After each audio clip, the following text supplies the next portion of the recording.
प्रेम प्रणाम जी। सभी सुंदर साजी के चरणों में प्रणाम जी। आप सबके धाम हृदय में विराजमान प्रियतम अक्षरातीत के चरण कमल में कोटि कोटि नमन। तो प्यारे सुंदर साजी, ई गुरुकुलम की 44th क्लास में आपका स्वागत है। तो चलिए आज का सेशन प्रारंभ करते हैं हम सुरभि के द्वारा सतगुरु वंदना से। बोलिए श्री प्राणनाथ प्यारे की जय। सतगुरु महाराज की जय। वंदो सतगुरु चरण को, करूं सुप्रेम प्रणाम। अशुभ हरन मंगल करण, धनी श्री देव चंद्र जी नाम। श्री प्राणनाथ तुम सत्य हो, तुमसे चलत जहाज। मैं अधीन करनी नहीं, पिया बाह ग्रहे की लाज। पिया बाह ग्रहे की लाज। बोलो श्री प्राणनाथ प्यारे की जय। प्रणाम जी। प्रणाम जी। सुंदर साजी, जैसे आप सबको विदित है कि हमने क्षर ब्रह्मांड सीरीज शुरू की है, जिसके तहत हमने अभी 2 कक्षाएं की है। तो मेरी उन सुंदर साथ से गुजारिश है कि जिन्होंने अभी तक नहीं देखी है तो वो पिछली वीडियो जरूर देखें। और आज हम उन पिछली 2 क्लासेस का रिकैप करेंगे थोड़ा सा क्वेश्चंस के माध्यम से। तो आप सभी अपने कैमरास ऑन कीजिए, हैंड रेजेस कीजिए, ताकि हमें पता चले कि हम आगे किस तरह से प्रोसीड कर सकें। तो हमारे साथ दीप्ति जी हैं। आफ्टर क्वेश्चन आंसर्स हम आज के सेशन को आगे बढ़ाएंगे। तो सबसे पहला क्वेश्चन है सुंदर सा जी, कि हमें अक्षर ब्रह्मांड के बारे में जानना क्यों आवश्यक है।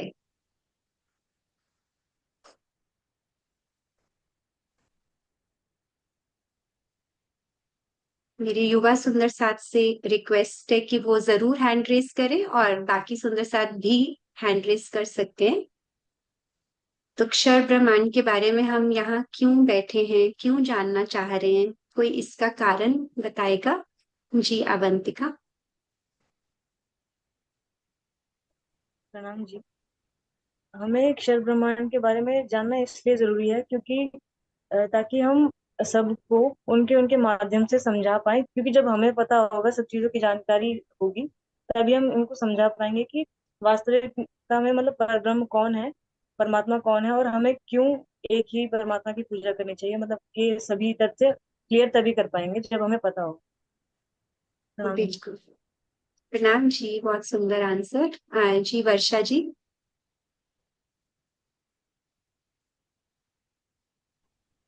प्रणाम जी। सभी सुंदर साज जी को प्रेम प्रणाम जी। दीदी जो अभी बताया अवंतिका जी ने बिल्कुल सही बताया। मैं इसमें थोड़ा सा कुछ और ऐड करना चाहूंगी।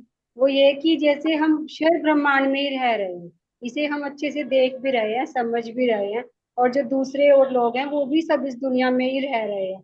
यदि हम इस दुनिया में जिसे हम स्पष्ट रूप से देख पा रहे हैं, अनुभव में ला रहे हैं, उसकी हकीकत को हम नहीं जान पाएंगे या नहीं समझ सकते या समझा नहीं पाएंगे, तो हम इससे आगे जो अभी तक किसी ने भी नहीं देखा है, किसी ने जाना या सुना भी नहीं है, तो उसके बारे में कैसे बता पाएंगे। इसीलिए बेस यही है, क्योंकि यहीं पे हम रह रहे हैं।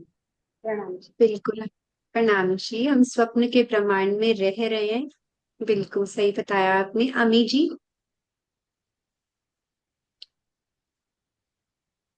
अनम्यूट करूं अम्मी? अमी।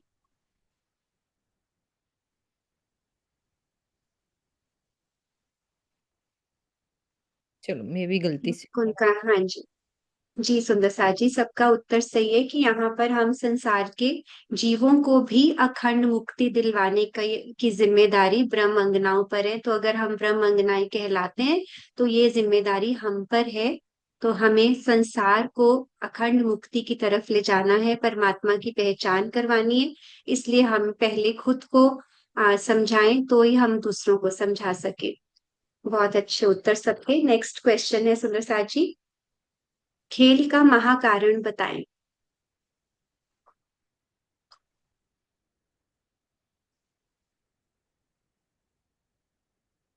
लक्ष्य आप बताइए। खेल का महाकारण तो यही हो सकता है कि हम अपन पिया ने हमें खेल में इसलिए भेजा है ताकि हम उनके सत्ता का स्वरूप देख पाए। हमने उनका प्रेम का स्वरूप तो परमधाम में देख ही लिया था, अब हम उनकी साहेबी देख सके जो यहाँ माया में वो जो करते हैं पूरा ब्रह्मांड रच के, वो हम देख सके कि वो कैसे होता है। प्रणाम जी। बिल्कुल ठीक। अब सुरभि जी बताएंगे खेल का कारण। खेल का महाकारण तो जैसे बताया कि राज्य का पूरा स्वरूप सत चित आनंद, तो वहां पे सत्ता का रूप हम परमधाम में नहीं देख सकते थे, तो इसलिए ये महाकारण बना। खेल का कारण वहीं से बना कि राज्य ने हमारे दिल में वो इच्छा पैदा करी कि हम राज्य का वो जब अक्षर ब्रह्म आए तो हमें पता चला कि यहाँ पे ये कैसे हो गया, ये दूसरी चीज क्या है और माया क्या है, तो वहां से वो कारण बना। बिल्कुल। तो हम वाणी के शब्दों में यूं कहते हैं कि राजी ने जो अपने हृदय में सबसे पहले लिया, महाकारण वो बना कि उन्होंने हृदय में लिया अपनी सखियों को पूर्ण पहचान करवाने के लिए, और फिर कारण बना कि सखियों को अक्षर की लीला दिखानी है और अक्षर को सखियों की लीला और आनंद की लीला दिखानी है। तो बहुत सुंदर। नेक्स्ट क्वेश्चन है सुंदर साची। अब सच्चिदानंद शब्द मुझे लगता है हमने पिछली आंसर्स के थ्रू कवर कर ही लिया। अब है हमारा कि अक्षर ब्रह्म कहाँ रहते हैं।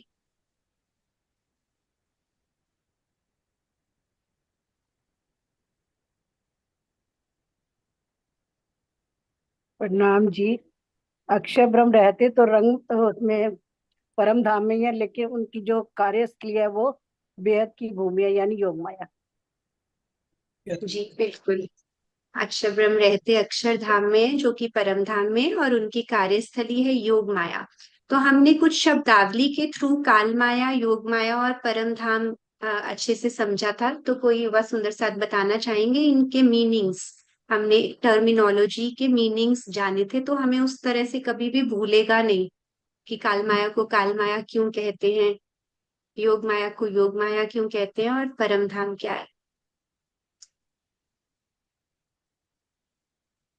सागर। हाँ जी सागर प्रणाम जी। जी। आप यार आपका यार कैमरा के आगे आएंगे। यार कैमरे के आगे ही दीदी, मैं वो थोड़ा डिस्प्ले अच्छा फुट रखी है ना, ठीक है, तो कोई इसलिए। बात नहीं। जी जी जी बोलिए। हाँ जी, जैसे कि योग माया में जैसे हम काल माया की स्टार्टिंग करते हैं तो काल माया में चीजें नष्ट हो जाती हैं और बन जाती हैं। और हम देखें योग माया में चीजें नष्ट हो जाती हैं पर बन नहीं सकती। Maybe I am right, है ना। और परम धाम में ना तो चीजें नष्ट हो सकती हैं ना ही बन सकती हैं। तो राजू ने हमें यहाँ पे इस काल माया में अपनी पूर्ण पहचान दिखाने के लिए हमें इस खेल में भेजा था। हम सोचते हैं कि हमने राज्य से जीत की थी कि हमें इस खेल में आना है, ये दुख देखना है या ये सब चीजें देखनी है। बट एक्चुअली में क्या था, राज्य की इच्छा थी कि वो मेरी पूर्ण पहचान करें, तो हम इस यहाँ पे काल माया में आए थे। प्रणाम। हाँ जी, बहुत अच्छा प्रयास। थोड़ा सा करेक्ट करना चाहते हैं, कोई कोई सुंदर सा जो सागर ने बोला उसको कुछ थोड़ा सा करेक्ट करेंगे सुबह। हाँ, तो योग माया तो पहले काल माया, काल मतलब टाइम, तो वो काल के मतलब बेसिकली हम टाइम के अधीन है, तो जो शुरू है वो खत्म होगा, जो बना है वो मिटेगा। फिर योग माया आया, वहाँ पे बन सकता है पर मिट नहीं सकता, तो अखंड हो जाएंगी वहाँ पे चीज़ें भी योग माया में। और परम धाम में ना कुछ बनता है ना कुछ मिटता है, वो वैसे ही रहता है। तो बस। बिल्कुल जी, बहुत अच्छा। तो अब तीन पुरुष हमने देखा था, तो तीन पुरुषों की लीला थोड़ा थोड़ा आपने संक्षेप में बता दिया, उनके नाम भी बता दीजिए।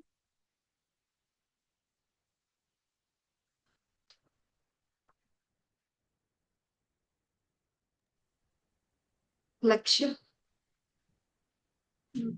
तीन पुरुष तो जैसे अक्षर, पहले तो अक्षरातीत हो गए जो परमधाम में, जैसे राजी, और फिर अक्षर ब्रह्म हो गए जो योग माया की लीला के रेस्पॉन्सिबिलिटी संभाल रहे, और फिर अक्षर ब्रह्म के स्वाप्निक स्वरूप के वो आदि नारायण हो गए जो ये शर ब्रह्मांड की लीला का संभाल रहे। जी बिल्कुल। तो अब संक्षेप में थोड़ा सा सृष्टि रचना की किसके हृदय में कैसे आया, और थोड़ा सा ब्रीफ में अगर कोई सुंदर साथ बताना चाहे तो। कि किस तरह से सृष्टि रचना हुई। हाँ जी अवंतिका। सृष्टि रचना में सबसे पहले वही अव्यकृत ब्रह्म जो है, जो अक्षर ब्रह्म के मन के स्वरूप है एक तरीके से। उन उनके वो स्वप्न में वो आदि नारायण का रूप लेते हैं, और आदि नारायण से ही फिर बाकी की सृष्टि रचना होती है। मतलब बहुत शॉर्ट में अगर मैं बोलूँ तो आदि नारायण के संकल्प से ही फिर सारी सृष्टि बनती है। जी, कोई ऐड करना चाहता है इसमें थोड़ा सा और? हाँ जी वर्षा जी।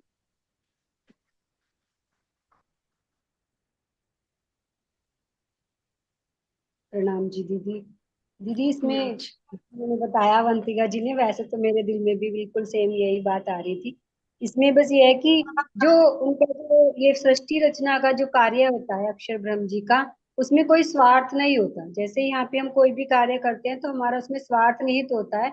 उनके वो एक लीला स्वरूप है कि जैसे अगर बच्चा मिट्टी के घर बनाता है, उसमें समुद्र के किनारे उसको बना भी देता है और मिटा भी देता है, तो ना उसे कोई दुख होता है ना कोई उसे आनंद का अनुभव होता है। इस तरह से ही अक्षर ब्रह्म जी का ये कार्य सृष्टि रचना का है, जो स्वार्थ से परे है, लीला स्वरूप है।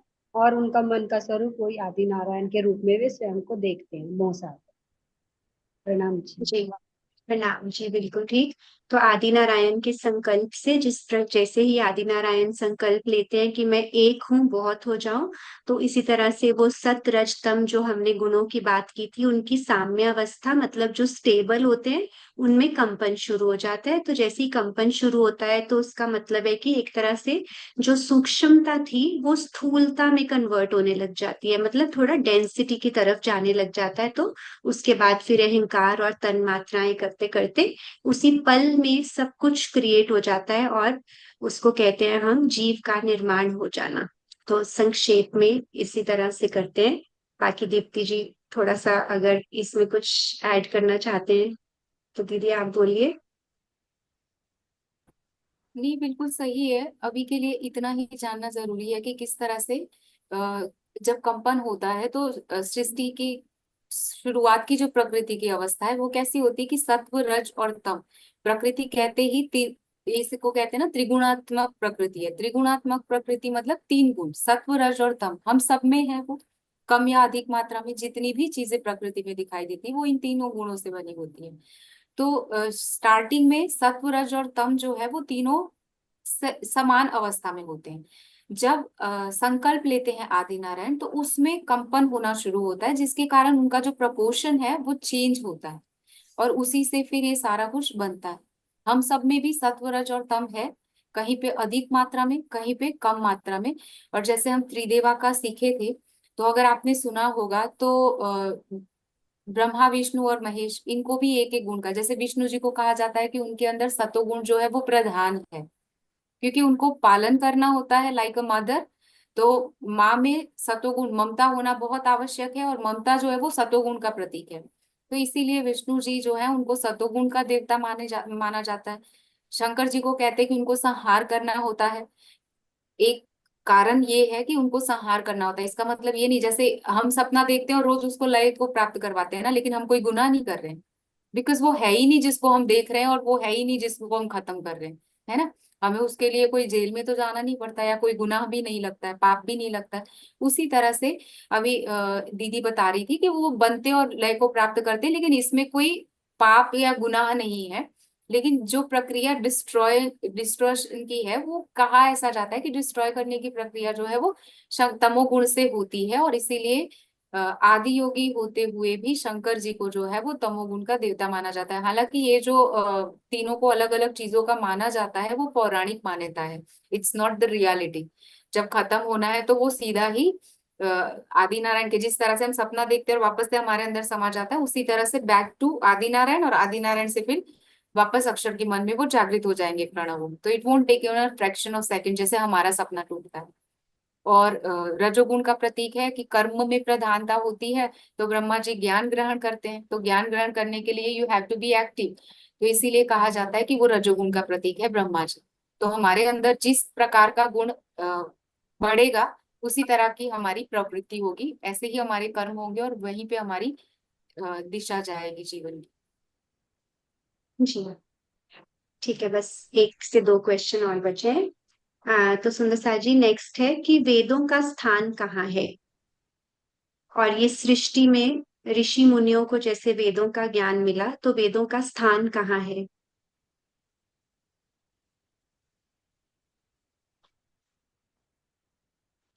हाँ जी लक्ष्य। वेदों का स्थान तो अक्षर ब्रह्म के मन में ही है। बिल्कुल, तो अक्षर मन अव्याकृत। के मन, अव्याकृत में। बहुत सुंदर। देखो सुंदर साथ जी, हमारे युवा सुंदर साथ बहुत अच्छे से एफर्ट कर रहे हैं, तो कैसे नहीं राज्य रीच जाएंगे, तो बहुत सुंदर। जी सुंदर साथ जी, हम अब आगे बढ़ाते हैं अपने सेशन को। तो आज हमारे साथ दीप्ति जी हैं, तो इन अभी कंटिन्यू करते हैं इसके आगे।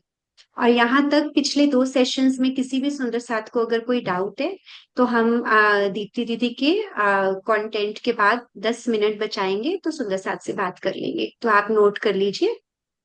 जी दीदी, प्रणाम जी। जी, तो अब तक जैसे सबसे पहले तो आप लोगों ने बहुत अच्छे से रिवाइज किया है, और ये टॉपिक वैसे सब बोलते हैं कि बहुत डिफिकल्ट है, बट नॉट एक्चुअली। अगर इसको समझा जाए तो ये बहुत आसान है, क्योंकि हमारे राज्य का हृदय ही तो है। इसको समझने से हमें पता चलता है कि कहीं पे कोई द्वैत है ही नहीं। एक हमारे राज्य है अक्षरातीत, जिनका सत्ता का स्वरूप अक्षर ब्रह्म है। अक्षर ब्रह्म और राज्य दो नहीं है, एक ही है। जैसे आप सब बचपन में आपकी कोई फोटो दिखाई जाए और अभी की दिखाई जाए, तो आप किसी को ये नहीं बोल सकते। कोई आपको पूछे कि ये बचपन वाली फोटो आपकी है, तो आप ये नहीं कहोगे कि नहीं ये मैं नहीं हूँ, आप बोलोगे ये मेरे बचपन का रूप है। तो उसी तरह से राज्य अक्षर और अक्षरातीत में कोई भेद नहीं है, दोनों एक ही है, स्वरूप एक है, लीला दो है। और उसी अक्षर ब्रह्म का पार्ट है क्षर ब्रह्मांड, वो बनाते और मिटाते हैं। तो वो हमारे ही राज्य की एक तरह से प्रक्रिया है, तो राज्य के अलावा कुछ है ही नहीं। और ना परम धाम में, ना योग माया के ब्रह्मांड में, और ना ही क्षर ब्रह्मांड में। Ultimately he is the one कि जहाँ पे ये सारा कुछ जुड़ा हुआ है। तो राज्य का ही, हमारे ही पिया का पूर्ण स्वरूप जो है, वो ये विराट को जानने से, क्षर अक्षर और अक्षरातीत के धाम स्वरूप और लीला को जानने से ही पूरा हो पाएगा। तो परम धाम के विषय में तो, धाम स्वरूप और लीला के विषय में तो हम सब वाणी में पढ़ते ही हैं। अक्षर ब्रह्म का हम आगे सुनेंगे। और अभी हम विवेचना कर रहे हैं, डेफिनेशन, व्याख्या कर रहे हैं क्षर पुरुष की। तो जिसमें हमने पिछले सेशन में काफी कुछ कवर किया था कि किस तरह से महापुरुष जो हैं, जिनको हम देवी देवता कहते हैं और जिनको हम परमात्मा मानने की भूल करते हैं, हमें पता ही नहीं चलता कि अनेक देवी देवता है, 33 करोड़ देवी देवता है। सबसे पहले तो ये मान्यता है। और पिछली बार किसी ने प्रश्न भी पूछा था कि क्या सच में देवी देवता ही परमात्मा है, या भगवान, या ये सब एक है या अनेक है। तो आज हम उस पर डिस्कशन करेंगे कि वास्तव में वाणी क्या कहती है। पार ब्रह्म तो पूर्ण एक है, ये तो अनेक परमेश्वर कहावे। कि वो पूर्ण ब्रह्म परमात्मा तो एक ही है, जिसको हम सच्चिदानंद कह ले, उत्तम पुरुष कह ले, अक्षरातीत कह ले, या अनेक नामों से उनको पुकारा गया है। और ये जो अनेक कहलाते हैं, उनको आप परमेश्वर कहो, ईश्वर कहो, या उनको भगवान कहो, या देवी देवता कहो, या ये सारे जो हैं वो भगवान कैसे हैं। कि जैसे एक उदाहरण लेते हैं कि राम हो गए त्रेता युग में।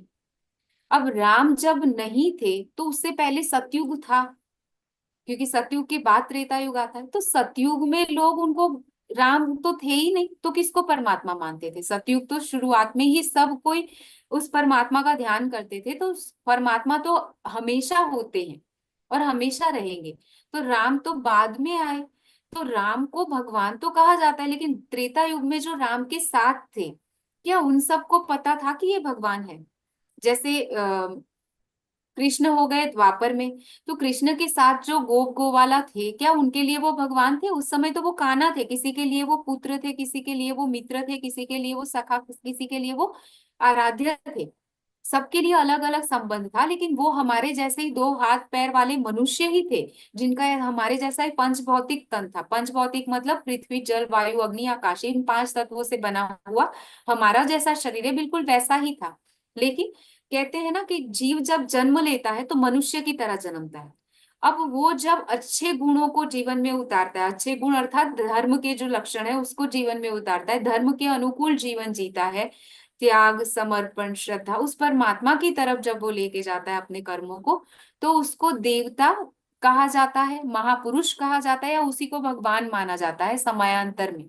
कृष्ण जब थे तो कोई उनकी मूर्ति बना के नहीं पूजता था, बाद में उनको उनके कर्मों को देखते हुए भगवान माना गया।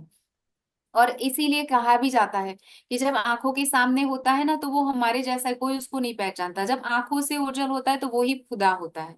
क्यों? क्योंकि जब आंखों के सामने हमारे जैसा ही तन रहता है तो उसको स्वरूप की पूर्ण पहचान नहीं होती है। जैसे हम बीतक भी सुने तो श्री जी के समय पे श्री जी के स्वरूप की सबने क्या पहचान की थी, जहां जहां से श्री जी जा रहे हैं, किन्हीं किन्हीं ने ऊपर की पहचान की थी, किसी ने संसार का कुछ चाहा, किसी ने कुछ किया। इवन सुंदर साथ का भी ईमान इधर उधर हो जाता था, तो श्री जी को शुक्राना कोट का और बड़ी पाती वगैरह में काफी कुछ लिख के हमारे लिए सिखापन देनी पड़ी कि अक्षरातीत की ही लीला है जो हो रही है इस तन से, लेकिन स्वरूप जो है, रूप जो है, वो हमारे जैसा है। तो ये सब इस संसार में चलता है। ये सारे महापुरुष हमारे जैसे ही थे। तो पहले तो ये भ्रांतियां हटा ले कि शंकर, विष्णु या ब्रह्मा जी या कृष्ण या राम कोई भगवान मतलब कोई अलग स्वरूप है, बिल्कुल हमारे जैसे ही है। और उन्हीं को जब उनके कर्मों को देखा गया तो उनको क्या कहा गया? भगवान, देवता। और रावण, कंस, ये सब भी तो उसी युग में हो गए और विद्वान भी थे। रावण तो राम से भी ज्यादा वेदों के जानकार थे। तभी जब उनको तीर मारा गया नाभि में और जब वो अंतिम सांस ले रहे थे, तो उनको कहा गया कि लक्ष्मण तुम जाओ और उससे ज्ञान लो, क्योंकि उससे बड़ा विद्वान इस संसार में पृथ्वी पर अभी तक नहीं है। और फिर लक्ष्मण जाते हैं और उनसे ज्ञान ग्रहण करते हैं। तो कहने का तात्पर्य क्या है कि ज्ञान से कोई बड़ा नहीं होता है, आचरण से बड़ा होता है। तो इसीलिए रावण के जो कर्म थे कि किसी और की पत्नी को ले आना, मदिरा पान करना, या जो कुछ भी प्रवृत्ति, राक्षसी प्रवृत्ति कही जाती है, ऐसा होने के कारण जो ज्ञान था उसको जीवन में ना उतारने के कारण उनको राक्षस कहा गया। ऐसा नहीं कि दांत बड़े थे या सींग था या कुछ अलग अलग जो हम कहते हैं। रावण और कंस भी हमारे जैसे ही, मिट्टी के पुतले हमारे जैसे ही थे, उनके कोई अलग नहीं थे। जैसे राम थे, जैसे कृष्ण थे, वैसे ही रावण थे और वैसे ही कंस थे, दुर्योधन और पांडव भी ऐसे ही थे। लेकिन समय के साथ उनको भगवान माना जाता है, देवता माना जाता है। भगवान किसे कहते हैं? कि जिसमें 6 गुण हो उनको कहते हैं भगवान। जो भी महापुरुष तो ये सारे ही हैं, क्योंकि उनके कर्म महान है। और उन्हीं महापुरुष को समय के साथ, जैसे गौतम बुद्ध को भी भगवान कहना गलत नहीं है, राम को भी भगवान कहा जा सकता है, कृष्ण को भी कहा जा सकता है, ब्रह्मा विष्णु महेश को भी भगवान कहा जा सकता है। तो भगवान के लिए जैसे धर्म के 10 लक्षण बताए गए हैं, जिनके जीवन में वो 10 लक्षण होंगे उनको धार्मिक कहा जाएगा। वैसे ही भगवान के 6 गुण बताए हुए हैं शास्त्रों में, कि जैसे उनके अंदर वैराग्य होना चाहिए, भक्ति होनी चाहिए, ज्ञान होना चाहिए, शक्ति होनी चाहिए, शील होना चाहिए। और उनके अंदर जब ये सारे गुण होते हैं तो उनको कहा जाए कि ये भगवान है। तो कोई अलग नहीं है, बस गुणों के आधार पे उनको भगवान कहा जाता है, देवता कहा जाता है। अब देवता के विषय में जानना इसलिए जरूरी है क्योंकि हम कहते हैं ना 33 करोड़ देवी देवता है, तो हम लोग छूट ले लेते हैं कि 33 करोड़ है तो क्या फर्क पड़ गया ना, किसी को भी मान लो। अभी हमारे कई कई जगह पे ना बहुत छोटे छोटे से बहुत सारे पिक्चर्स रखे होते हैं मंदिर में।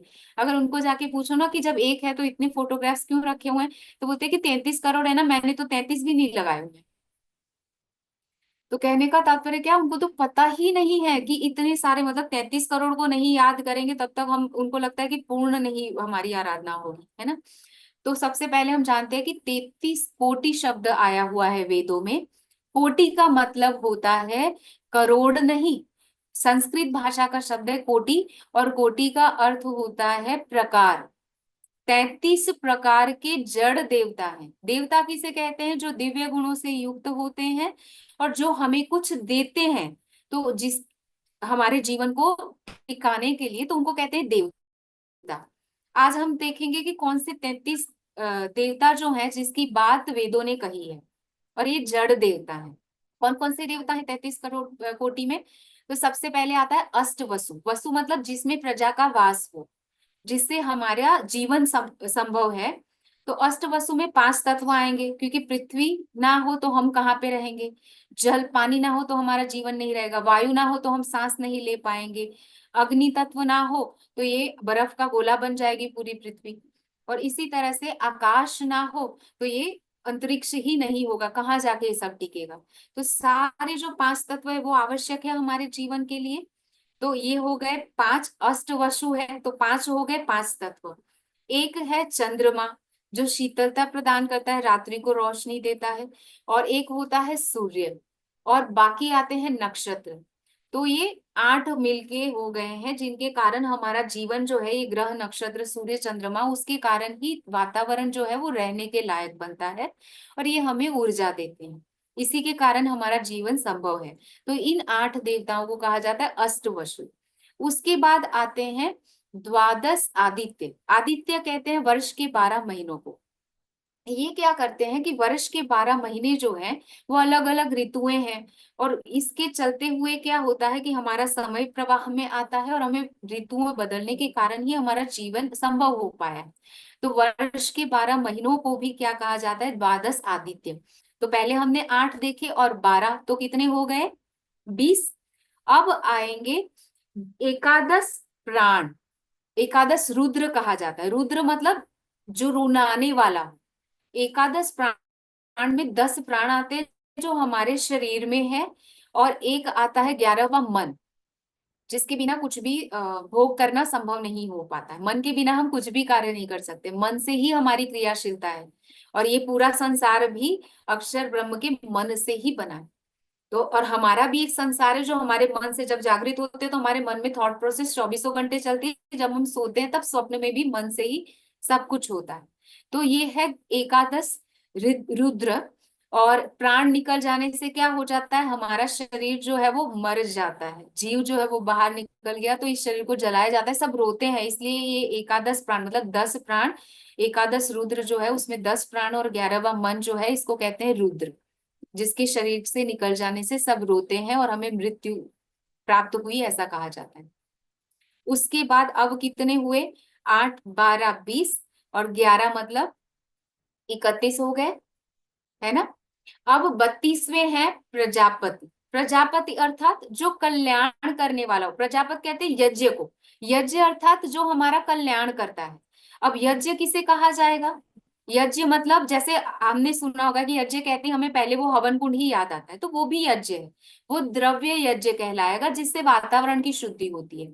यज्ञ कल्याण के लिए होता है तो वातावरण की शुद्धि भी हमारे लिए है। जैसे अभी हम कर रहे हैं, ये भी ज्ञान यज्ञ है कि हम अपने अंतःकरण रूपी हवन कुंड में ज्ञान रूपी आहुतियां डाल रहे हैं। हम उसको सींच रहे हैं ना, हमारे अंतःकरण को, मन चित्त बुद्धि अहंकार को अच्छे ज्ञान से सींच रहे हैं, तो इसको कहेंगे ज्ञान यज्ञ, द्रव्य यज्ञ। अब प्राणायाम क्या होता है, तो प्राणायाम को कहा जाएगा आध्यात्मिक यज्ञ। क्यों, क्योंकि उससे हमारे अंदर प्राण जो है वो स्थिर होगा, मन शांत होगा, और वो हम जिस लक्ष्य पर परमात्मा की तरफ लगाना चाह रहे हैं वो हो पाएगा।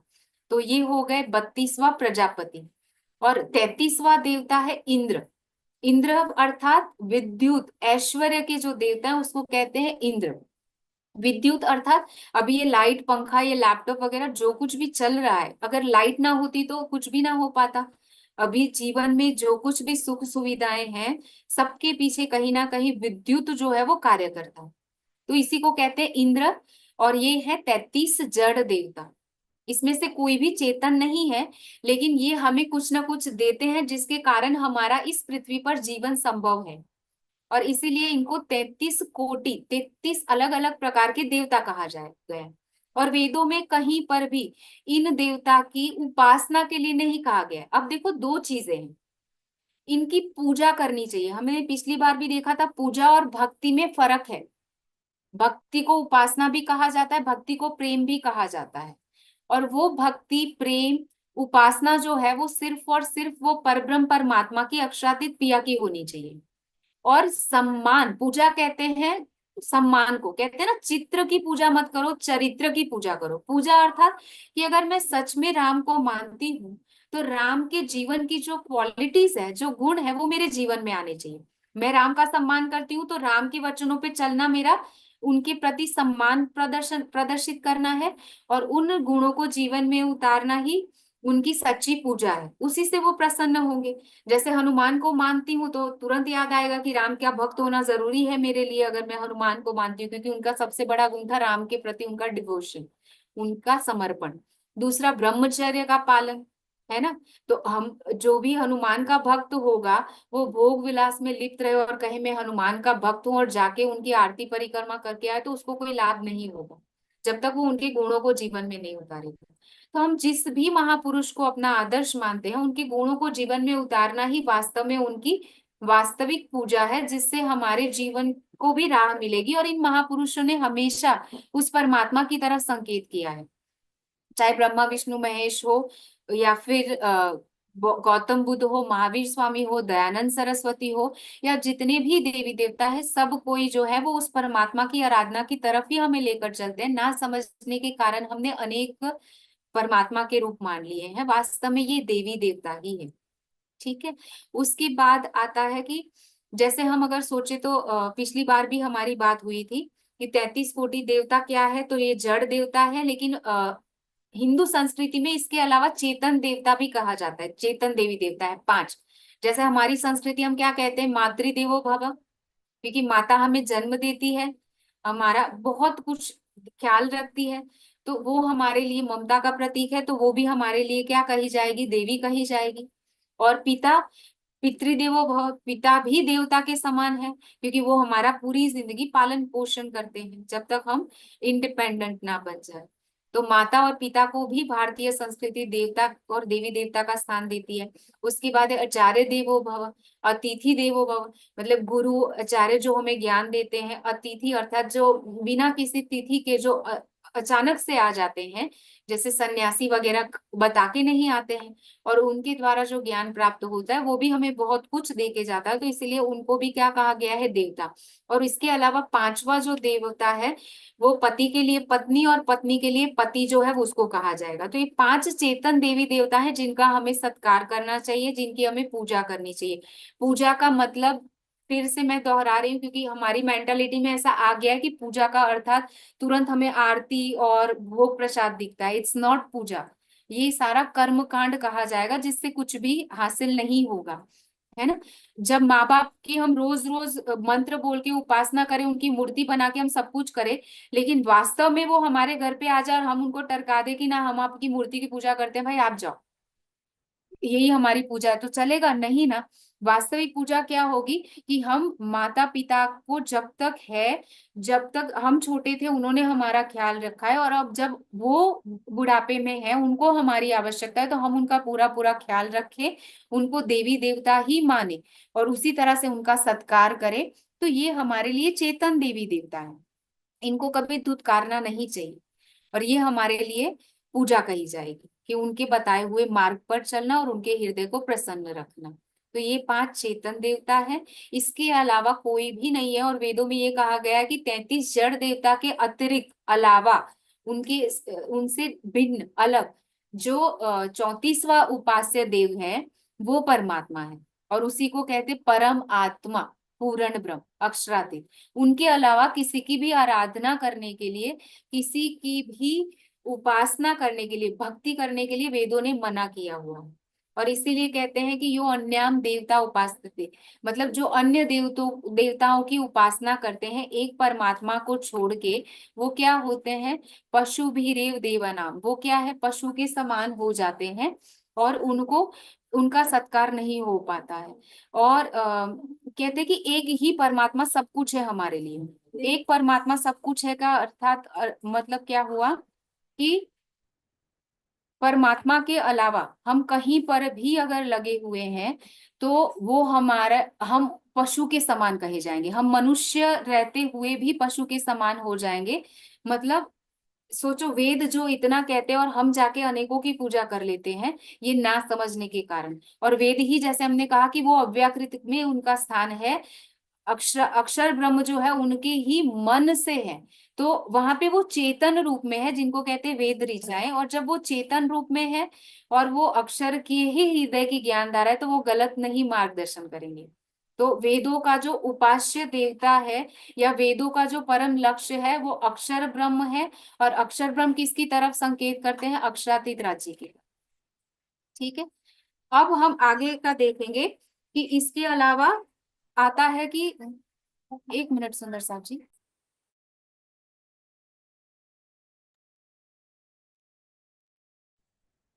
हाँ जी सुंदर साथ जी, 2 मिनट उनको कुछ काम होगा या कोई आया होगा। बस हमें चित्रा बच्चों सॉरी, एक्चुअली मुझे बीच में ब्रेक करना पड़ा। एक्चुअली जो बात हम कर रहे थे कि 33 कोटि देवता कौन है और परमात्मा की ही उपासना करनी चाहिए। इसके अलावा हमारे देवता ना, अगर आप देखोगे तो वियर्ड से दिखते हैं। वियर्ड से इन द सेंस कि जैसे हमने पिछली बार भी बात की थी, अगर हम विष्णु जी को देखें तो क्या कहते हैं कि विष्णु जी के 4 हाथ है, अगर आपने देखा होगा तो। और 4 हाथ के साथ में उनके चारों हाथों में कुछ ना कुछ अलग चीजें बताई गई है, जैसे गदा, पद्म, चक्र। तो ये अलग अलग चीजें क्या है वास्तव में, क्या उनके 4 हाथ है और वो कुछ पकड़े हुए हैं, उनको कहते हैं चतुर्भुज स्वरूप। इसका अर्थ ही होता है भुज अर्थात हाथ, और चतुर मतलब 4। जिसके 4 हाथ हो उनको कहते हैं चतुर्भुज। लेकिन जैसे हमने पिछली बार भी सुना था कि रावण के कोई 10 माथे नहीं है, क्योंकि विज्ञान उसको नहीं मानेगा। एक ही गले पे 10 माथे कैसे आ सकते हैं। बट सामान्य व्यक्ति जहाँ एक ही विद्या का जानकार हो सकता है, रावण की बुद्धि इतनी तीक्ष्ण थी कि वो 10 विद्याओं को जान लिया, और इसीलिए उनको कहा।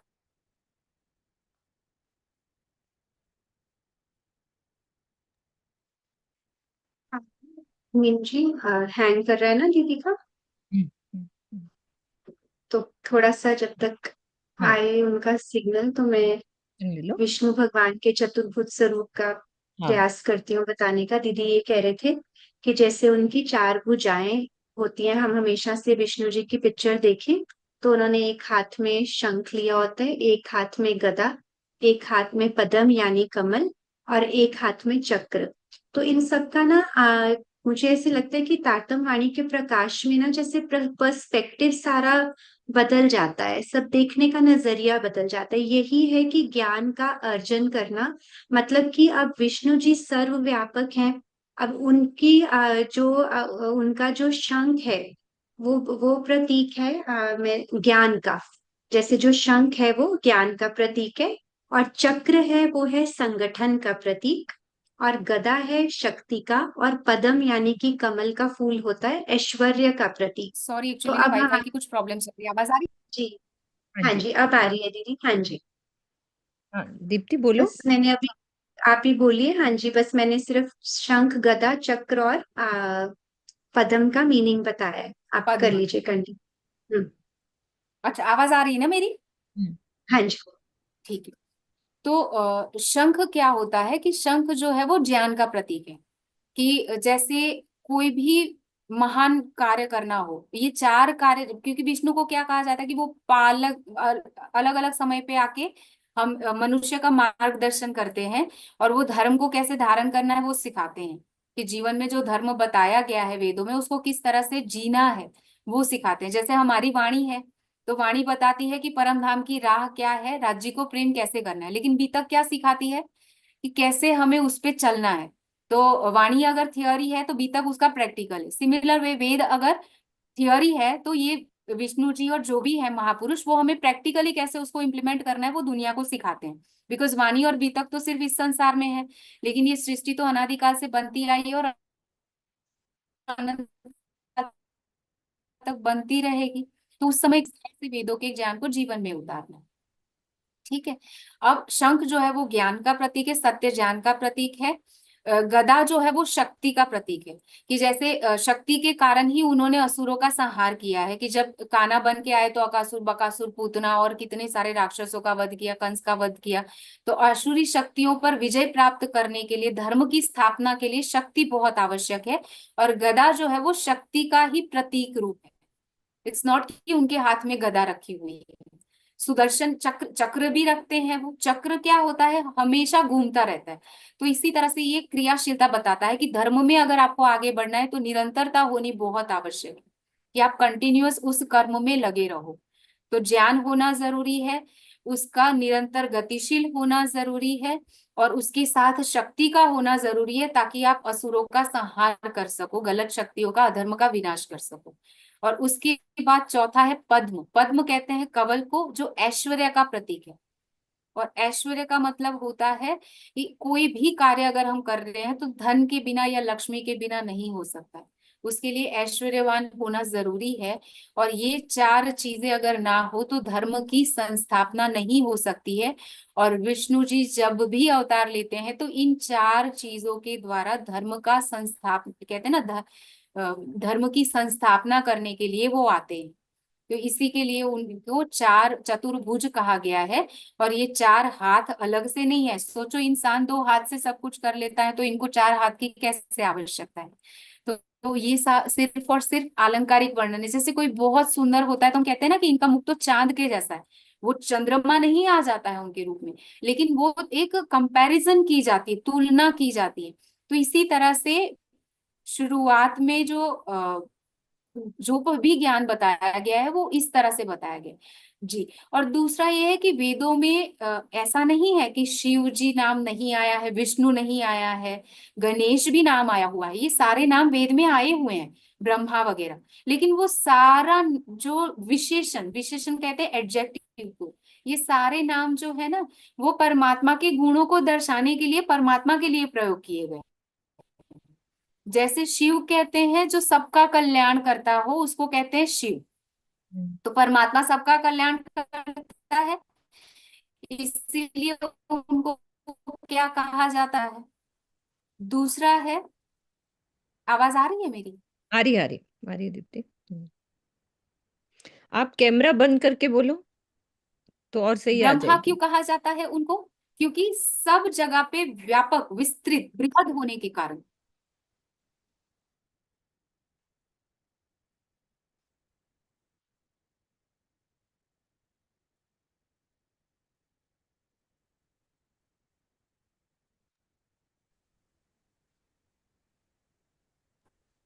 हम्म।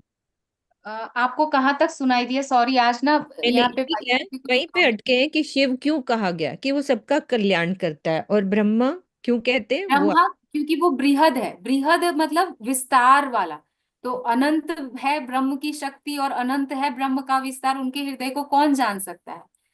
तो जीवों के लिए क्षर भी अनंत है, ईश्वरी के लिए योग माया अनंत है, और हमारे लिए परम धाम ब्रह्मात्माओं के लिए अनंत है। तो राज्य के अलावा कोई नहीं जान सकता, इसीलिए उनको अनंत ब्रह्म कहा गया है। और अनंत होने के कारण उनको ब्रह्मा भी उनके लिए प्रयोग किया गया है। विष्णु क्यों कहा गया है? सब जगह पे व्याप्त होने के कारण। उनकी सत्ता इस जगत में सब जगह पे व्याप्त है, और परम धाम में वो कण कण से व्याप्त है। उनकी लीला स्थली योग माया का ब्रह्मांड है, ऑफिस जिसे कहते हैं। और इसीलिए उनको क्या कहा गया है? विष्णु।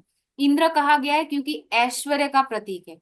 कोई भी ऐश्वर्य, कोई भी गुण ऐसा नहीं कि जो उनमें ना हो, वो सर्वशक्तिमान और सकल गुण निधान है, इसलिए उनको इंद्र भी कहा गया है। तो ये सारे एडजेक्टिव है जो परमात्मा के गुणों को बताने के लिए उनके लिए प्रयोग किए गए हैं वेद में। अब क्या होता है, जैसे हमने पिछली बार भी सुना था, सृष्टि के प्रारंभ में ये सारे जब ऋषि होते हैं तो वो क्या करते हैं? ध्यान द्वारा वेदों का साक्षात्कार करते हैं। तो वेदों का साक्षात्कार करने के बाद जो आने वाली पीढ़ियां हैं वो अपना नाम किस नाम से रखती हैं? उस परमात्मा के विशेषण के नाम से। जैसे राम से पहले किसी ने राम नाम नहीं रखा होगा, लेकिन अब सब चाहते हैं कि बच्चे का नाम राम रखा जाए। रावण तो कोई नहीं रखता, कंस नहीं रखना चाहेगा, चाहे कोई कितना भी हो, कोई भी गलत नाम नहीं रखना चाहेगा। तो उसी तरह से शुरुआत के जो देवी था, उस परमात्मा के विशेषणों को लेके ही उनका नाम बताया गया। समझ में आया? तो ऐसा नहीं है कि ये कोई अलग अलग है। वेद में सिर्फ परमात्मा की अक्षरातीत प्रियतम की ही उपासना कही गई है, और सारे नाम जो है उनके लिए प्रयोग किए गए।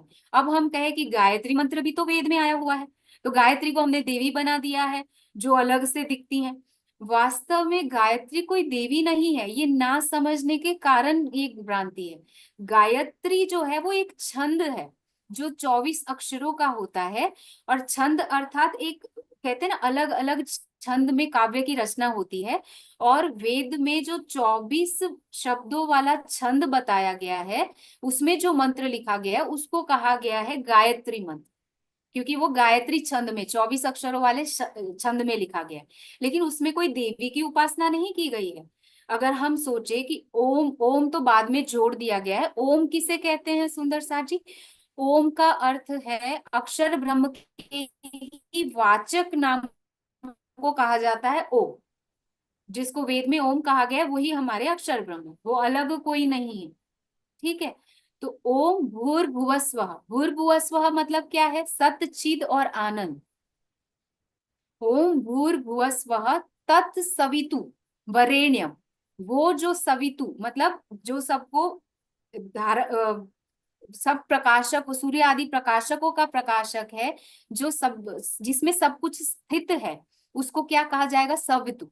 और वरेण्यम मतलब वरण करने योग्य, ध्यान करने योग्य, मतलब कहते हैं वो सच्चिदानंद परब्रह्म जो सूर्य आदि प्रकाशकों का भी प्रकाशक है, जिसने सब कुछ धारण कर रखा है, वो परमात्मा को ही ध्यान करने योग्य है, वरण करने योग्य है।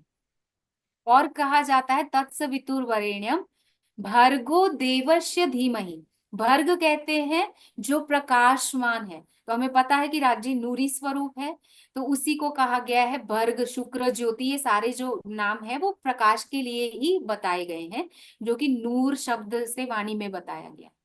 भर्गो देवस्य, देवस्य कहते हैं आनंद स्वरूप को, तो वो परमात्मा कैसे है? प्रकाशमयी है, आनंद स्वरूप है। धीमहि, उनको धारण करिए हृदय में। धियो योनः प्रचोदयात्, कि मैं उत्तम गुण, कर्म और स्वभाव से प्रेरित होकर उस सच्चिदानंद परब्रह्म जो कैसा है? सबको धारण करने वाला है, जो प्रकाशक है, सूर्य आदि प्रकाशकों का भी प्रकाशक, मतलब सारे प्रकाश का मूल स्रोत है, जो आनंद स्वरूप है और जो धारण करने योग्य एकमात्र परमात्मा है। मेरी बुद्धि को आप ऐसा बनाइए कि मैं उत्तम गुण, कर्म और स्वभाव की तरफ प्रेरित हूँ। ये है गायत्री मंत्र। अब इसमें कहाँ किसी और देवता की उपासना कही गई है? ये ना जानने के कारण ये सारे आडंबर चल रहे हैं समाज में, और हिंदू समाज भूला हुआ है क्योंकि वो संस्कृत नहीं पढ़ता है। संस्कृत क्या है? हमारी धरोहर है, संस्कृत है तो संस्कृति है। हमारे देश पे इतने लोगों ने अ, आक्रमण कर रखा है, मुगलों ने किया, कभी हूणों ने किया, कभी किसी ने, कभी ब्रिटिशरों ने राज किया, और इन लोगों ने हमारी संस्कृति को अपाहिज कर दिया।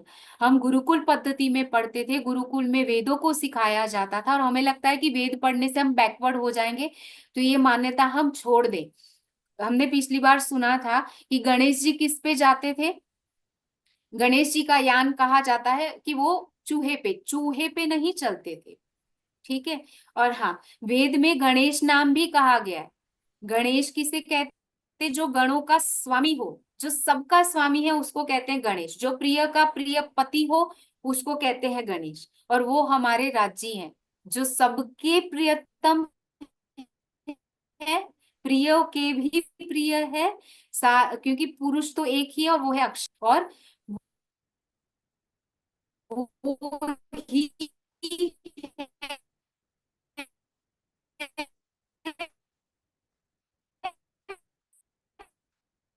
कि जो सारे गणों के सिर्फ और सिर्फ वो अक्षरातीत है, और किसी को नहीं कहा गया है। और गणेश जी जो है, जो कहा जाता है कि चूहे पर चल रहे हैं, तो वो वास्तव में चूहा क्या है? गणेश जी की बुद्धि जो है वो इतनी शार्प थी, क्योंकि वो किसके पुत्र कहे जाते हैं? शंकर जी के, महापुरुष के, आदि योगी के पुत्र हैं वो, पार्वती जी के और इनके, जो पहली जन्म में सती रह चुकी है। तो जब ऐसे महापुरुष, महान माता पिता के जो पुत्र है गणेश जी, वो इतनी शार्प बुद्धि के थे, उन्होंने उसी बुद्धि का प्रयोग करके सूक्ष्म से सूक्ष्म एक यान बनाया था, जिसको कहते हैं मूषक यान। उन्होंने नाम दिया था मूषक, कहते चूहे को। जिस तरह से चूहा छोटा सा होता है ना, उसी तरह से उनका यान जो है वो छोटा सा था और बहुत स्पीड में जाता था, और उसी पर बैठ के वो लोकांतरों की यात्रा करके आ जाते थे बहुत ही शीघ्र। इसीलिए उनको कहा जाता था कि मूषक यान, उसका नाम ही मूषक दिया गया था। मूषक का अर्थ, मूषक संस्कृत भाषा का शब्द है जिसका मतलब होता है चूहा, ना कि वो हाथी थे और चूहे पर बैठते थे। जैसे पुष्पक विमान पे गए थे राम, जब रावण की लंका पे, वो श्रीलंका जो है आज, जो इसे हम कहते हैं, तो वो गए थे राम, जो है वो दक्षिण से होते हुए वहां पर गए थे, अयोध्या से। और जब वहां गए तो वो पुष्पक विमान में गए थे। अब ऐसे ही थोड़ी ना चले गए होंगे, रावण भी जब सीता का अपहरण करके गए तो विमान में गए थे। तो उस समय इतनी टेक्नोलॉजी विकसित थी, इन लोगों ने इतना कुछ कर रखा था कि अभी का विज्ञान तो अब फ्लाइट्स वगैरह बनाने लगा है, वो तो उस समय से सारा कुछ था। और कहा जाता है कि महाभारत के युद्ध में जो अस्त्र शस्त्र का प्रयोग किया जाता था ना, वो सारी शक्तियां थी, ये नहीं थे कि कोई तीर और कमान चलाते थे एक एक करके, वो सारी शक्तियां उन्होंने, दिव्य शक्तियां योग के द्वारा हासिल की हुई थी, जिसका वो प्रयोग करते थे और दूर कितने ही लोगों को वो एक ही पल में खत्म कर सकते थे। शब्द वेदी बाण मतलब शब्दों को सुन के वो वहां पे शत्रु को मार सकते थे। ये सारी सिद्धियां थी जो उनको योग से हासिल हुई थी। इसका मतलब ये नहीं कि वो कोई और थे या कुछ अलग था उनके पास। तो ये सब ना समझने के कारण हो रहा है, हम नहीं समझ पा रहे हैं। ये सारा गुरुकुल में पढ़े लिखे थे, इतना उनको सात्विक बना दिया जाता था, उतना उनको कहते हैं ना राजकुमार के राजकुमार होते हुए भी उनको ऐसी दिनचर्या दी जाती थी कि जमीन पे सोना है, भिक्षा मांगनी है, तपोमय जीवन जिवाया जाता था। चीरक वेश धारण करना है, गुरु की सेवा करनी है, ताकि उनमें विनम्रता और ये सब गुण जो धर्म के हैं वो सारे विकसित हो पाए। जो आजकल हम लोग क्या करते हैं कि हमारे बच्चों को सीबीएसई बोर्ड, उस बोर्ड में भेजो। क्यों भेजना है? ताकि उनके पास अच्छी सी डिग्री हो। क्यों डिग्री आए? क्योंकि उससे उनको अच्छी सी नौकरी मिले। क्यों नौकरी मिले? ताकि उनको अच्छे से स्पाउस मिले। क्यों मिले? ताकि उनका जीवन सुखी हो पाए। लेकिन आप पूछो कभी अपने माँ बाप को कि आप तो ऑलरेडी स्पाउस हो, क्या आप खुश हो अपने जीवन से? या जिस पैसों के लिए आप हमें बोल रहे हो वो सब कुछ होते हुए भी क्या सब कोई खुश है? जो इस भौतिक चीजों के शिखर पे पहुंचा हुआ है वो भी किसी ना किसी चीज के कारण दुखी है। पुत्रोपि कोअपि न सुखी, कोई भी कहीं भी सुखी नहीं है। इन भौतिक चीजों से अगर सुखी हुआ जाता तो शंकर जी को आपने देखा हुआ है ना, वो सब कुछ छोड़ के, जिनको हम देवता कहते हैं, जो महापुरुष है सृष्टि के प्रारंभ के, वो कहाँ बैठे? कैलाश पर्वत पे सारी सुख सुविधाओं को छोड़ के उस परमात्मा के ध्यान में बैठे हुए हैं। उनको और कुछ नहीं चाहिए। और उनके नाम पे हम भांग पीते हैं। क्या सच में शंकर जी भांग पीते थे? वो भांग नहीं पीते थे। वो कौन से नशे में मस्त होते थे? क्या सच में उनके गले में सांप है? क्या सच में उनके हाथ में त्रिशूल है जिसमें डमरू बांधा हुआ है? और वो क्या क्या करते हैं? क्या ये सारी मीथ है, एक मान्यता है, ये वास्तविकता है? और लक्ष्मी जी जो है वो, उनकी सवारी उल्लू क्यों बताई गई है? सरस्वती जी जो है उनकी सवारी हंस क्यों बताई गई है? ब्रह्मा जी के 4 मुख क्यों कहे गए हैं? ये सारी चीजें जो हैं वो आज हमारा समय हो गया है। और हम उसमें ये भी देखेंगे क्या हनुमान जी सच में बंदर थे? और नहीं थे तो हमने उनको बंदर क्यों बनाया? और फिर अगर वो बंदर नहीं थे तो उन्होंने पूंछ पे आग लगा के कैसे पूरी लंका को जलाया? ये सारे प्रश्न जो है वो हम अगले सेशन में पढ़ेंगे। तब तक के लिए इतना ही स्वीकार करिएगा और जितना भी हुआ है उसको समझिएगा, उसको दोहराइएगा। अगर कोई प्रश्न है तो उसको ग्रुप पे लिखिएगा, ताकि हम संसार को मार्ग दिखा सके। जब हम उनको ये सब बताएंगे तो ये हमारा फाउंडेशन है, तब जाके वो अक्षरातीत पिया की पहचान करेंगे। और हम आए हैं इतने काम, अगर हमारे पिया सिर्फ हमें लेने के लिए आए हैं तो हमारा भी काम है कि क्या देखी रे हम दुनिया, जो इनको ना करे अखंड। हमने इस दुनिया को देखा ही नहीं कहा जाएगा अगर हम इसको अखंड में पहली बहिष्ठ में सबको अखंड ना कर ले। और उसके लिए हमें राज्य का ध्यान करवाना इन सबसे बहुत जरूरी है। और इसके लिए सत्य की राह दिखाना जरूरी है। उस वो सब करने के लिए हमें इस ज्ञान को जानना जरूरी है। इस ज्ञान से ना केवल सिर्फ हमारा विश्वास दृढ़ होगा, हमें हमारे प्रियतम की पहचान होगी, लेकिन इससे हम भूले भटके लाखों लोगों को, पूरी दुनिया को रास्ता बता सकते हैं, जिस मार्ग के लिए देवी देवता भी लाखों जन्मों तक तप करते आए हैं और करते रहेंगे आने वाली सृष्टि में भी। और ये हमारा सौभाग्य है कि हमें तारतम वाणी के द्वारा सदगुरु के मार्गदर्शन में ये सारा ज्ञान जो है वो सहज ही प्राप्त हुआ है। तो इतना ही स्वीकार करेंगे सुंदर साक्षी। प्रेम प्रणाम जी। प्रेम प्रणाम जी, आपके चरण कमल में प्रेम प्रणाम जी। सुनसा जी, गुणों की बात हो रही थी तो मुझे बस एक बात याद आ रही थी कि किस प्रकार हम राज्य के लिए क्या कहते हैं, उनका शीश कमल, उनके नेत्र कमल, उनके हृदय कमल, उनके चरण कमल। तो हम राज्य के साथ कमल विशेषण यूज करते हैं ना अक्सर। तो बस मुझे ऐसे लग रहा था ये सब धनी के गुणों का बखान है जो हम आज कोशिश कर रहे हैं कि हम ज्ञान के द्वारा अपने हृदय में बसा सकें। तो किस तरह कमल कोमल होता है, उसमें सुगंधी होती है। तो राज्य के हृदय से वो सुगंधी हम तक इस ज्ञान के द्वारा आ रही है। क्योंकि हमारे को भी तो राजी ने क्या कहा है, मोमिन दिल कोमल का कहया तो अर्श पाया खिताब।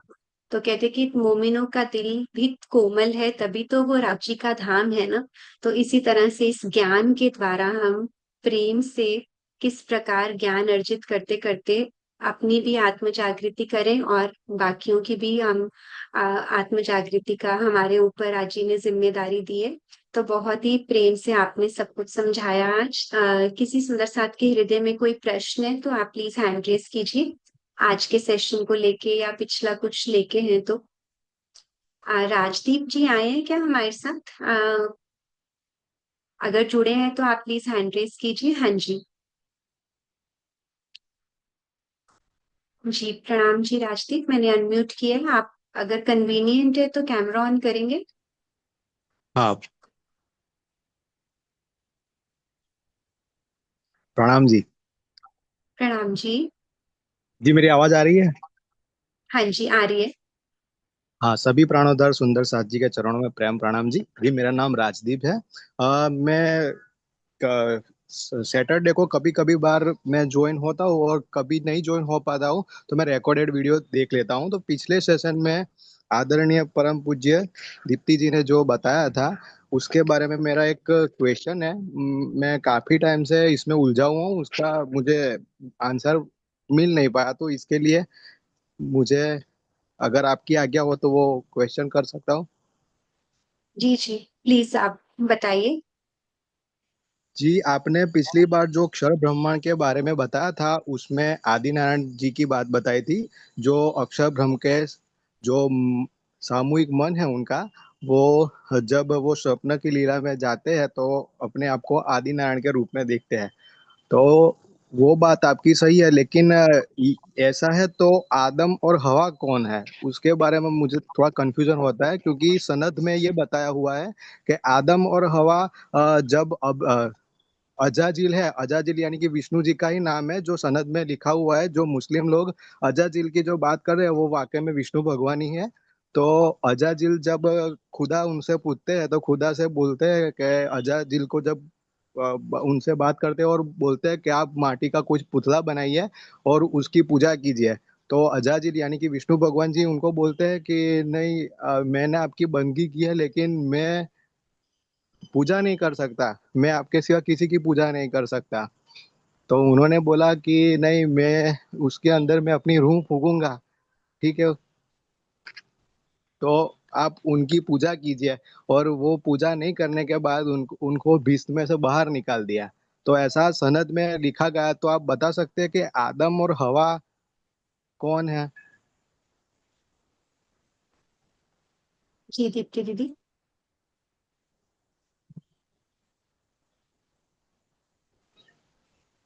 प्रणाम जी सुंदर साथी, देखो बहुत अच्छा प्रश्न है, लेकिन ये सनंद जो है वो काफी लोगों को समझ में नहीं आएगा, बिकॉज ये हमारा जो टॉपिक है उससे थोड़ा सा हटके है। लेकिन सेम जी चीज है, अगर आप ध्यान दोगे तो सिर्फ टर्मिनोलॉजी जो है, शब्द जो है वो अलग है। ठीक है। आदम और हवा ये कुछ और नहीं है। आदम कहते हैं आदि नारायण को, और हवा कहते हैं प्रकृति को। जो सत्व जी रज और तम की जो साम्यावस्था प्रकृति है उसको कहते हैं हवा। अजाजील जो है वो विष्णु जी हैं। ठीक है। अब विष्णु जी ने ही ये पूरा जो संसार का पालन करते हैं, या जो कुछ भी है, कहते हैं ना कि सब में उसी के जीव का अंश है, ऐसा कहा जाता है। वास्तव में विष्णु और आदि नारायण में कोई भेद नहीं है। आदि नारायण और विष्णु इनको कंबाइनली कहा जाता है महाविष्णु, और वो आने वाले सेशंस में हम देखेंगे कि वो अक्षर की पंच वासनाओं में से ही एक है। ठीक जी है। जी बिल्कुल। अब क्या हाँ हुआ जी। कि अगर देखा जाए तो उन्हीं का जीव जो अंश है वो हम सबके जीवों के अंदर है। आत्मा के जी अंदर मैं नहीं बोल रही हूँ, सबके अंदर जो जीव है, चेतना है वो, क्योंकि ये स्वप्न है ना, तो आदि नारायण की ही चेतना सब में है। जैसे मैं सपना देखती हूँ तो मेरी ही चेतना मेरे स्वप्न में सब जगह पे व्याप्त होती है। ठीक है। जी अब क्या हुआ कि जब परमात्मा की आराधना करने के लिए बोला जाता है, तो उन्होंने कहा कि परमात्मा ने कहा कि मैं जब आऊंगा तो मेरी ब्रह्म आत्मा जो है वो मिट्टी के पुतलों में आएगी और तू इसकी आराधना कर। तो जी ऐसा जी कहा गया कि अजाजीत ने नारायण ने कह दिया कि ये सब तो मैंने ही बनाए हुए मिट्टी के पुतलों को, और मेरे ही बनाए हुए पुतलों को मैं कैसे पूजूं, या उसकी मैं चरण कैसे वो करूं। तो उन्होंने, कहते हैं कि बंदगी करने से मना कर दिया। मतलब उन्होंने जी नहीं पहचान इसका, ये बात ही नहीं अर्थ ये है कि उन्होंने ब्रह्मात्माओं को आज दिन तक अब वो पहचान नहीं पाएंगे। क्यों? क्योंकि जब आदि नारायण पहचान लेंगे तब तो संसार ही खत्म हो जाएगा। तो बिल्कुल। ये उनकी कहते हैं ना, एक मेरा सपना टूट जाएगा अगर मैं जाग जाऊं तो इसलिए ये उनका एक ड्रॉबैक है कि आदि नारायण को last, he will be the last person to know. वो अंतिम पर्सन होंगे कि वो जागृत लास्ट में होंगे, क्योंकि जैसे ही वो जागृत होंगे सपना ही खत्म हो जाएगा और इस सपने को टिकाना बहुत जरूरी है। तो इसीलिए उनपे ये गुनाह लग गया कि उन्हीं के मिट्टी के पुतलों में आके वो ब्रह्म लीला हो गई। तीनों व्रज रास और लीला, उनके ही बनाए हुए पुतले सारे पहली 22 में अखंड हो जाएंगे, लेकिन वो जान नहीं पाएंगे इस भेद को। तो इसी को उसमें सारा कुछ जो है कुरान के प्रसंग में सनद में जो वर्णन है उसमें वो आलंकारिक रूप में बताया गया। इट्स नॉट कि सिर्फ वेदों में आलंकारिक रूप में सारा कुछ बताया गया, कुरान में भी सारा अलंकार में ही वर्णन दिया गया है। और हम खुश नसीब है कि हमारे पास तारतम वाणी के रूप में वेदों का भी सारा ज्ञान है। इस तारतम वाणी को कुंजी कहा जाता है ना, तो ये सारे ताले जी हैं अलंकारिक रूप में, जो कुरान में आए हुए हैं, जो भागवत में आए हुए हैं, जो वेदों में आए हुए हैं, जो दर्शनों में आए हुए हैं। और इन सब तालों को हम सिर्फ और सिर्फ एक वाणी रूपी, तारतम वाणी रूपी कुंजी से, चाबी से खोल सकते हैं। तो मेरे ख्याल से आपका जवाब मिल गया आपको। जी जी जी, बिल्कुल बिल्कुल, आपके चरणों में प्रेम प्रणाम जी। प्रणाम जी। प्रणाम जी, सभी सुंदर साथी को प्रणाम जी। तो सुंदर साथी, आज का बहुत ही इंसाइटफुल सेशन। तो मुझे ऐसा लगता है कि हमें अभी इस आने वाले एक हफ्ते में आज की थोड़ी सी दोहराई करनी पड़ेगी। जैसी वीडियो आएगी हम शेयर करेंगे, तो हम सब देखेंगे, ताकि अभी हमने जितना उसको लिया है हम उसको अंदर तक अपने हृदय में बसा सकें और आचरण में भी लाएं अपने। और SPJIN ई गुरुकुलम के यूट्यूब पेज को और फेसबुक को आप लाइक करें, सब्सक्राइब करें, सबके साथ शेयर करें। ये अवसर दोबारा नहीं आएगा। जितना हो सके सुंदर साथ जी, छोटी सी सेवा है, आप अपने फ्रेंड्स और फैमिलीज में बताएं, क्योंकि ये अक्षर ब्रह्मांड हमें अब पता चल रहा है धीरे धीरे कितना खुलासा हमारी तारतम वाणी रूपी कुंजी कर रही है। हमारे लिए भी ये ज्ञान का चश्मा बहुत ही आवश्यक है। तो आप सभी के चरणों में प्रेम प्रणाम जी। अगले शनिवार फिर से मिलेंगे इसी समय पर। तो कुछ भी आपकी क्वेरीज हो तो आप हमें अलग से मैसेज करके भी बता सकते हैं। हम आपके संशय को अगली क्लास में लिए जाएंगे, आपके प्रश्न। ठीक है सुंदर साल जी, बोलिए श्री प्राणनाथ प्यारे की जय, श्री सतगुरु महाराज की जय।